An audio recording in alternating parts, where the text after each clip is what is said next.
So you mentioned you've met a lot of interesting personalities, but I think the most interesting and special individual or personality that you met, or rather got a lot of time to spend with, was Dada Vaswani himself. Absolutely. Um, I think it's incredible what the mission is doing, not only because of the events that you're organizing specifically towards things like suicide prevention and the youth and children, but also because of the amount of charity that you guys do and the amount that you guys give back to society. And that is what Dada Vaswani was all about. He was here as a guiding light, like a beacon of light, hope to humanity. I've read Absolutely. most of his books and they're very eye-opening. So, since you've spent so much time with him, who is he to you and what impact has he made on your life?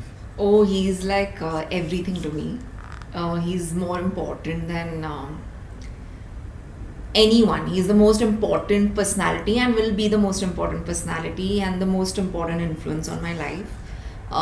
He is like I don't want to say was because he still He's still lives here. on. Yes. I didn't do a single thing in my life without asking him, right from my education to which college I had to go to which job I would take up, to whether I could travel to a particular place or not, to every single thing was asked by him. So, like, so trained to do everything that he sort of guided us to do. I think if I talk about Dada, like no number of sessions Yes, would be I enough. agree. But so his two very prominent qualities are his humility, being the spiritual giant he was, but yet so humble. I think that goes hand in hand. So Anybody who's actually spiritual will always be humble. humble. Because if a person is not humble, They're he is not spiritual. Yeah. So definitely his humility, and in fact, saints who've come to him, they have publicly announced that if you want to learn humility, you have to learn it from Dada Vaswani.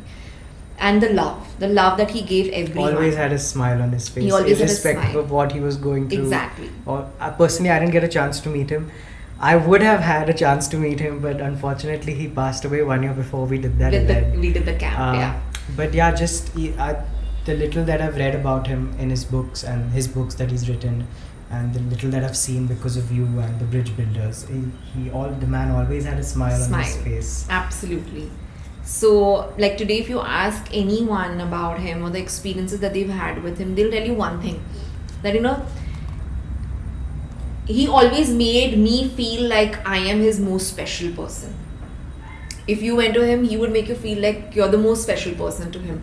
So that quality, to give the same amount of love to each and every person who comes across to you with the most silliest doubts. Like I would ask him the most silliest doubts. I don't have to ask him, can I go to Bombay tomorrow? But I would ask him and he would patiently reply to it and give me his thoughts on it.